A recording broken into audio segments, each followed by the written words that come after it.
یہ جو وطر کی نماز کا اہتمام کیا جا رہا ہے 3 بجے، میں کسی اور جذبے سے بات نہیں کر رہا ہوں، حدیث کی روح سے بات کر رہا ہوں۔ یہ جماعت ثابت نہیں ہے اس کی۔ خود جو نماز پڑھا رہے ہیں وطر کی اور علماء ہیں اس مسجد میں، ان سے آپ کنفرم کر سکتے ہیں۔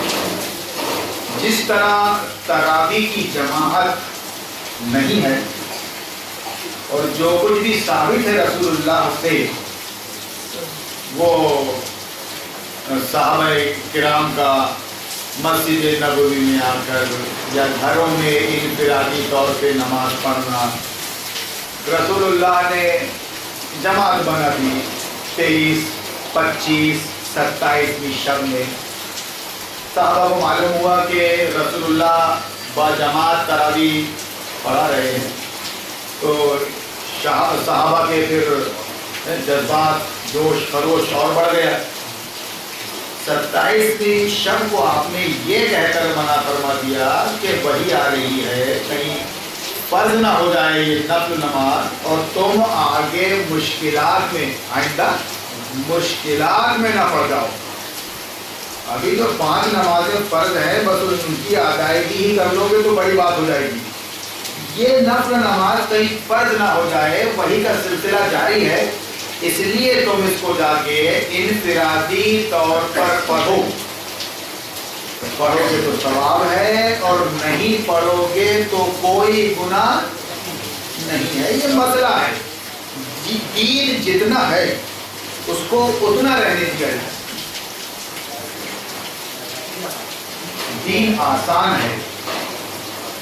یہ ابو داؤد، ترمذی، مسلم، بخاری میں یہ روایات ہیں۔ آپ کے پاس اگر صلاۃ الرسول ہے تو تراویح کے مسئلے کو دیکھ سکتے ہیں آپ۔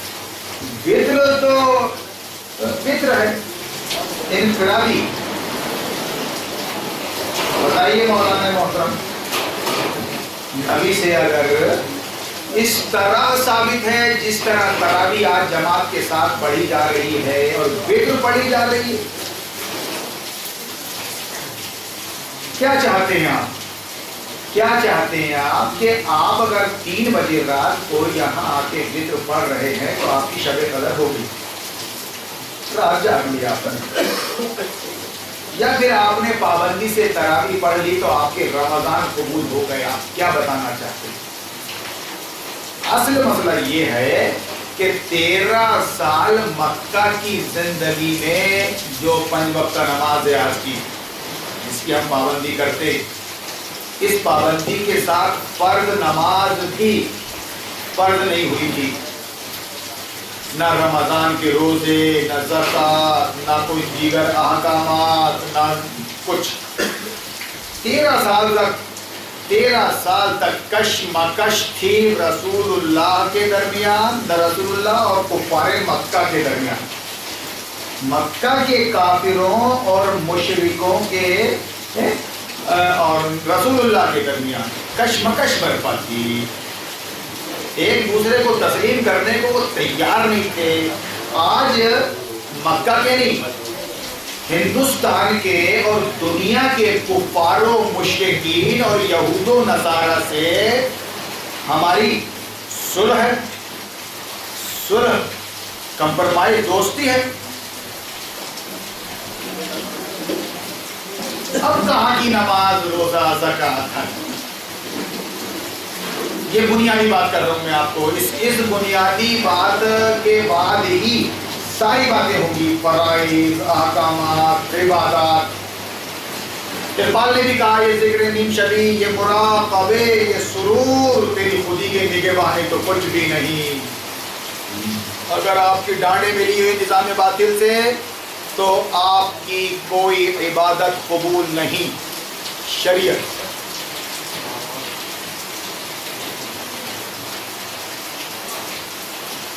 سمجھ رہے ہیں آپ؟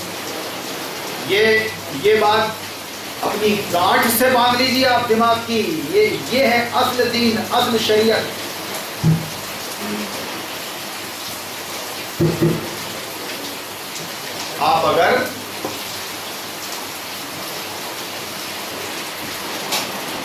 اگر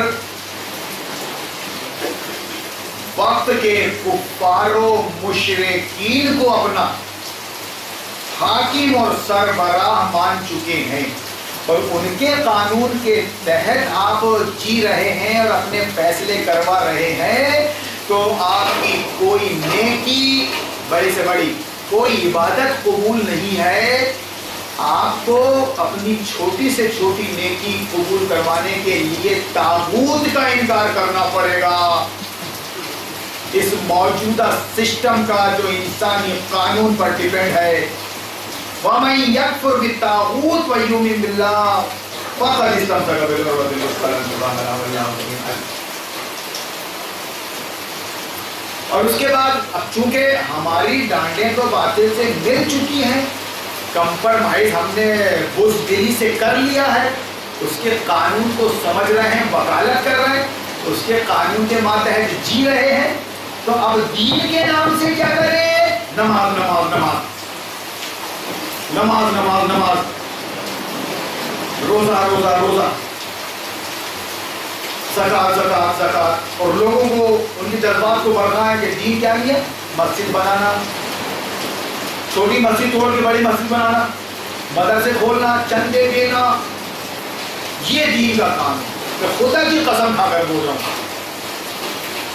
یہ دین کا کام نہیں ہے۔ دین کا کام یہ ہے کہ پہلے آپ نظام باطل کا، نظام طاغوت کا انکار کرو، یہ قرآن وَمَن يَكْفُرْ، اس کے بعد ہی پھر نماز، روزہ، زکات، حج اور صدقہ و خیرات سب ہے۔ میں یہ دیکھ رہا ہوں تو بولنا فرض ہے کہ صاحب باقاعدہ آئیے آئیے آئیے صاحب، آپ بتائیے صاحب کس وقت پڑھے اپن نماز وتر کی، آپ بتائیے صاحب چاہے بہانے 3 بجے ہوگی صاحب، نہیں ہے صاحب، آپ حدیث سے ثابت نہیں کر سکتے۔ جس طرح آپ تراویح پڑھ رہے ہو، ذکر پڑھ رہے ہو، سیرت النبی سے ثابت نہیں کر سکتے۔ یہ نفل نماز ہے، اگر آپ پڑھیں گے تو ثواب ملے گا، بہتر ہے، افضل ہے، نہیں پڑھو گے تو کوئی گناہ نہیں ہے۔ اس احساس کے ساتھ آپ نہ جئیں۔ رہی وتر، تو میں نے عشاء کی نماز پڑھی تھی 4 رکعت، 2 رکعت پڑھی تھی سنت موقدہ، اور اس کے بعد 1 رکعت وتر پڑھ کے میں آپ کے یہاں آ کر بیٹھ گیا تھا شب قدر میں۔ نمازوں میں جو آخری نماز ہے وہ وتر ہے، اور مجھے شب قدر میں نفل نہیں پڑھنی ہے، اس لیے میں نے لاک کر دیا۔ سنت موقدہ کے بعد میں نے 1 وتر پڑھ کر رات کی نماز کو ختم کر دیا، اور اب شب بیداری کر رہا ہوں میں آپ کے درمیان فرصت سے، اور رات کی نماز قیام اللیل 200 اور 400 ثابت نہیں ہے رسول اللہ سے جو نماز رات کی ثابت ہے زیادہ سے زیادہ 30 اور 40، بہت زیادہ ہوگی، سمجھ رہے ہیں آپ؟ جس میں معمول آپ کا کیا تھا؟ معمول آپ کا 8 11 ہے۔ اب اگر آپ 5 پڑھتے ہو، 7 پڑھتے ہو، 11 پڑھتے ہو، 20 پڑھتے ہو، آپ سب آپ کے لیے جائز ہے، غلط کچھ بھی نہیں۔ اس مسئلے کو اپن وقت گزارنے کے لیے تو میرے کے لیے نہیں چھیڑیں گے۔ اگر آپ رات کو نماز پڑھتے ہیں تو 8 بھی پڑھ سکتے ہیں، اور 4 بھی پڑھ سکتے ہیں، اور 14 بھی پڑھ سکتے ہیں۔ اس کے آخر میں آپ کو 1 وتر 3 وتر 7 پڑھ سکتے ہیں، آپ کو 5 اور 7 جو بھی آپ کی۔ اتنی اہمیت کیوں دی جا رہی ہے؟ اہمیت اس بات کو دیجیے آپ کہ اگر مسلمان ہو تو آپ کو اس بھارتی سنویدھان یعنی انسانی سنویدھان، انسانی حکومت کا انکار کرنا ہے۔ اہمیت اس کو دیجیے آپ، اس بات پر ڈٹیے۔ اس کے بعد جو فرائض ہیں ان کو ادا کیجیے،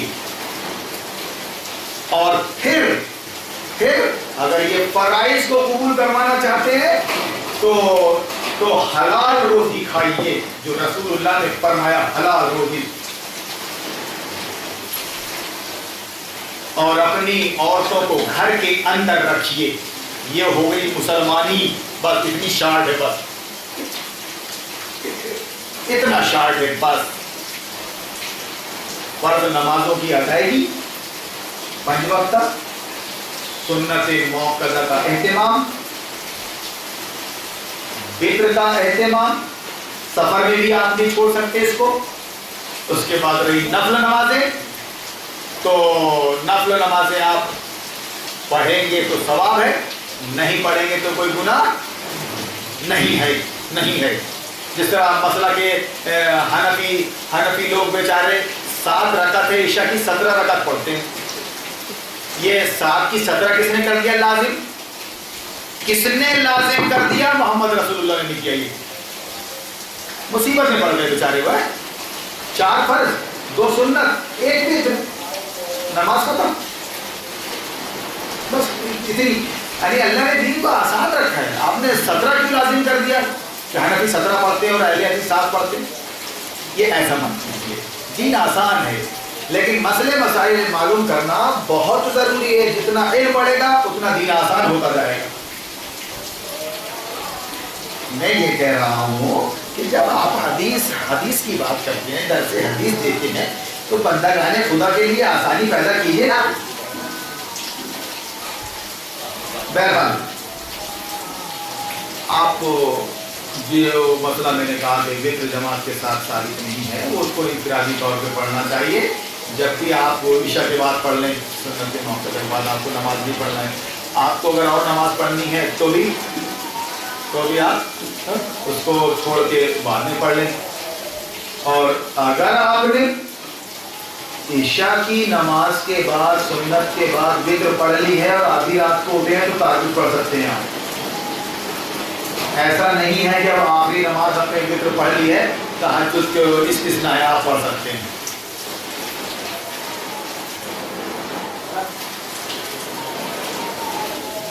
جناب یہ پرچہ آیا ہے اور ماشاءاللہ ایک پرچے میں، ایک ہی پرچے میں 5-6 سوالات ہیں، تو میں شارٹ کروں گا۔ السلام علیکم، آپ جس لہجے اور طریقے سے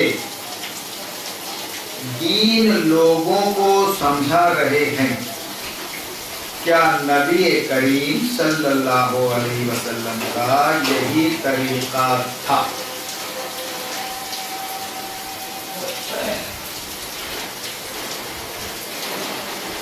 کیا نبی صلی اللہ علیہ وسلم کا یہی طریقہ تھا؟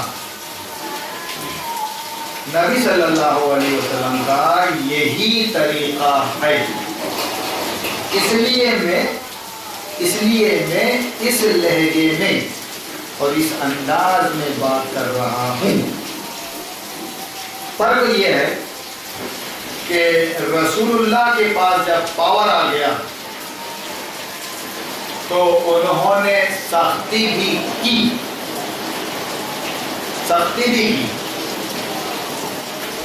اور میرے پاس ابھی پاور نہیں ہے، تو میں صرف انداز اور لہجے پر ہی اپنا اکتفا کر رہا ہوں۔ میرے اس جواب سے اگر آپ مطمئن نہ ہو تو آپ الف لام میم سے والناس تک قرآن پڑھ لیجیے، آپ کو انشاءاللہ معلوم ہوگا کہ انداز جو میرا ہے، لہجہ جو میرا ہے، اس سے زیادہ سخت اور کڑوا تھا محمد رسول اللہ۔ الفاظ مل جائیں گے آپ کو، قرآن کے الفاظ ہی مل جائیں گے، آپ کو سورہ بقرہ میں مل جائیں گے شروعات میں، قرآن کو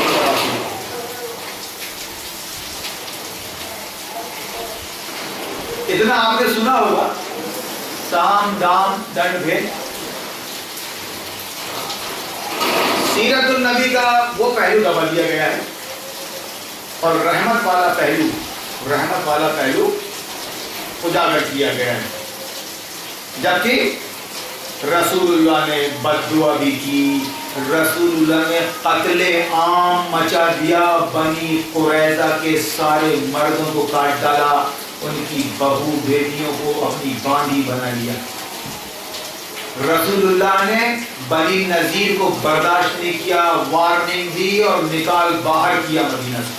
میں نے 21ویں شب کو بتایا تھا کہ آج اسرائیل اسی جذبے سے کام کر رہا ہے اور پوری دنیا اس کا سپورٹ صرف اسلام کی دشمنی میں کر رہی ہے. بدلہ لینا چاہتا ہے مدینہ سے خروج کر، بنی قینقاع، بنو نذیر اور بنو قریظہ. تو تھوڑا سا ہم کو قرآن کا ادھین کرنے کی ضرورت ہے. اس سلسلے میں بہت کچھ کلیئر ہو جائے گا انشاءاللہ.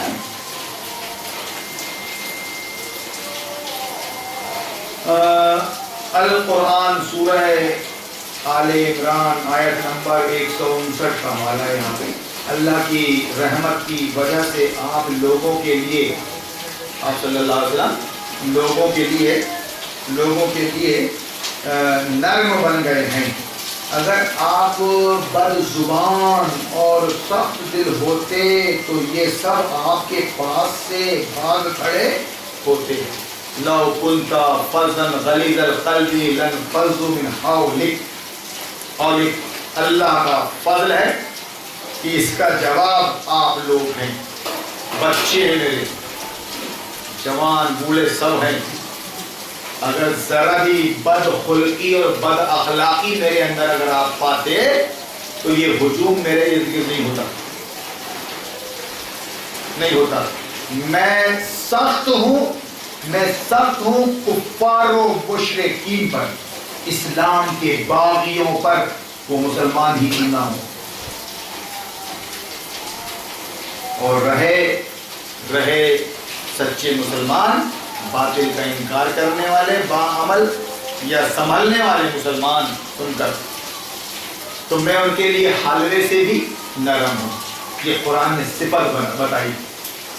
اقبال نے بھی ترجمہ کیا اس شعر کا، اس آیت کا، کہ وہ حلقہ یاراں تو بریشم کی طرح نرم. رزم حق و باطل ہو تو فولاد ہے مومن.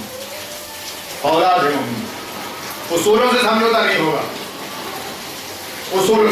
نہیں ہوگا. اور جو اصولوں پہ عمل کریں گے ان کے لیے تو ہم بالکل ویسی ہی جیسے بچے کے لیے ماں ہوتی ہے. کتنی نرمی سے وہ شیرنی اپنے بچے کو پالتی ہے. زیبرا کو پھاڑ دینے والے جبڑا زیبرا کو ہے نا، وہ 1 کلو کے بچے کو اپنے کیسے منہ میں رکھتی ہے اور کیسے پالتی ہے. یہ مثال ہے. بات ہے اصولوں کی.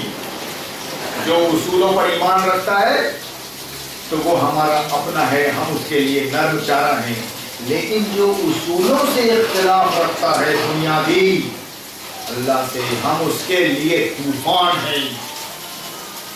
تو حلقہ یاراں تو بریشم کی طرح نرم. یہ بچ کے آ گئی عراق سے لڑکی ہیں، عورتیں، تو ہماری بہن نکل جاؤ. جن سے بھی ہمارا ہے معاملہ ان کو ہم دیکھ لیں گے. تو وہ یہ دونوں پہلو موقع محل دیکھ کر اصولاً طے کیے جائیں گے.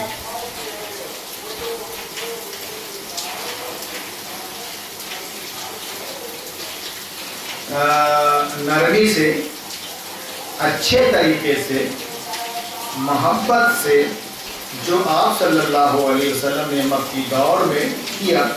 13 سال کیا ہم ایسا نہیں کر سکتے؟ 13 سال، اب تو میرا خیال ہے کہ 20 سال ہو رہے ہیں. 20 سال ہو رہے ہیں. ذرا غور سے سنیے. سوال سب اچھے ہیں. کیوں کہ انہی کو باطل ہتھیار بناتے ہیں. آج تک کسی مائی کے لال نے یہ نہیں کہا 20 سالوں میں کہ ہارون غلط بول رہا ہے. ہارون قرآن اور سنت کے خلاف بول رہا ہے. وہ الیکشن اور بورڈ اور نظام باطل اور نظام طاغوت سے متعلق جو بات کر رہا ہے وہ قرآن کی نہیں ہے، وہ قرآن کی اور سیرت کی نہیں ہے. ایسا کسی نے نہیں بولا سوائے اس کے، سوائے اس کے. اس کا انداز ایسا ہے، اس کا لہجہ ایسا ہے، وہ ایسا ہے، وہ ویسا ہے. کیوں کہ اپنے حلقے کو سمجھانا ہے نا. ہم بھی بیٹھ کے گیان بانٹ رہے ہیں تو ہم کو سمجھانا ہے نا اپنے لوگوں کو. تو بیچارے لوگوں میں صلاحیت کتنی ہے، انہوں نے تو قرآن سے دوری ہم کی ایک بار بھی نہیں پڑھا. ہاں یہ بات تو ہے، وہ بات تو ہے ٹھیک کرتا ہے لیکن ایسا ویسا. تو بیچارے عام آدمی تائید کرتا ہے کہ ٹھیک ہے یہ تو ابھی غصہ ہونے کی کیا بات ہے. ارے بابرے ذرا قرآن تو پڑھیے. سورہ توبہ، سورہ انفال، سورہ آل عمران اور اس کے بعد 114 سورتیں ہیں. آپ کو درجنوں سورتیں مل جائیں گی اور آیتیں جس میں سے لگ رہا ہے کہ شعلے نکل رہے ہیں زبان سے. اور حدیث مشہور ہے، حدیث مشہور کہ رسول اللہ کا رنگ چہرے کا بدل جاتا تھا، آنکھیں لال ہو جاتی تھی ذرا ذرا سے کوتاہیوں پر صحابہ کی. یہاں تو مسلمان مرتد بن کے بیٹھا ہے میرے سامنے، مسلمان ہی نہیں ہے سرے سے. وہ میں کروڑوں مسلمان کو بول رہا ہوں، یہ باطل اور طاغوت پرست مسلمانوں کو، کہ وہ مسلمان نہیں ہے، مرتد ہے. وہ کتنی بڑی بات کر رہا ہوں میں. اب کس انداز اور کس لہجے کی آپ اس سے امید رکھتے ہیں؟ پھر علماء باقاعدہ تھپکی پہ تھپکی دے رہے ہیں ممبروں پر، اور متولی اور ممبران چندے پہ چندہ ان کو دے رہے ہیں، تنخواہ پہ تنخواہ. ایسے ماحول میں جہاں اسلام اور خدا کا نام لیوا دھجیاں اور اسلام کی، میرے سے کس امید، کیا امید رکھتے ہو آپ؟ میں مجبور ہوں اس وقت پتھر پھینک کے ماروں تو کم ہے. سیرت النبی کے مطابق چل رہا ہے. یہ ون سائڈ ہے. بڑے جیسا تبلیغی جماعت نے ممبر پہ بیٹھ کے بول دیا اخلاق سے پھیلا. تو اخلاق 13 سال کی مکی زندگی میں نہیں تھے گا. تلوار سے نہیں پھیلا تو پورے قرآن میں تلوار کو ہے، جنگی جنگ. اور تم لوگ چندوں کے لیے جنگ کا نام لیتے ہو. بدر میں یہ لا کے رکھ دیا تھا اور احد میں یہ لا کر رکھ دیا تھا. یہ نہیں بتاتے کہ جنگیں کیوں ہوئی. جس سے جنگ ہوئی اس سے تمہاری دوستی ہے کافر حکومت سے.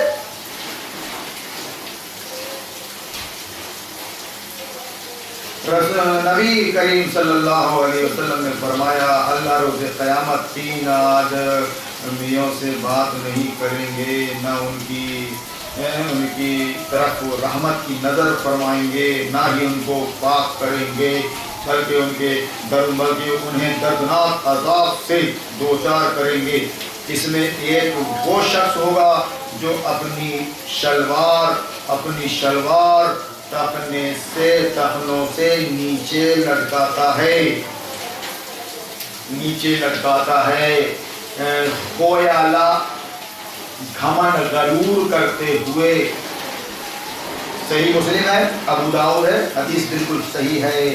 لیکن 1 انچ ٹہنے کی بات نہیں ہے یہاں پر جو لباس بھی گھمنڈ اور غرور کے لیے پہنا جائے گا، دکھانے کے لیے، اپنی بڑھوتری بتانے کے لیے کہ میں سیٹ اور دھنا سیٹ ہوں اور میں فلاں راجا کا اور شہزادہ ہوں، اگر وہ ٹخنے کے اوپر بھی ایسا کپڑا پہنے گا تو خدا اس کو نظر رحمت سے نہیں دے گا، جہنم میں ڈالے گا. گھمنڈ و غرور یہ کامن چیز ہے. یہ وہ 1 انچ کا مسئلہ نہیں ہے. ٹخنے والا پوری زندگی پورا مسئلہ ٹخنے پہ ڈیپینڈ ہے. وہ ٹخنے کی ہی بات کر رہا ہے اس حدیث کو لے کے. عورت پوری ننگی ہو گئی، اس کے گھر کچھ ٹائٹ کپڑا پہن رہی ہے، پتلا کپڑا پہن رہی ہے، اس کے 4 دامن کمر سے ہیں، اس کی لمبائی، اس کی دامن کی چوڑائی 1.5 فٹ ہے.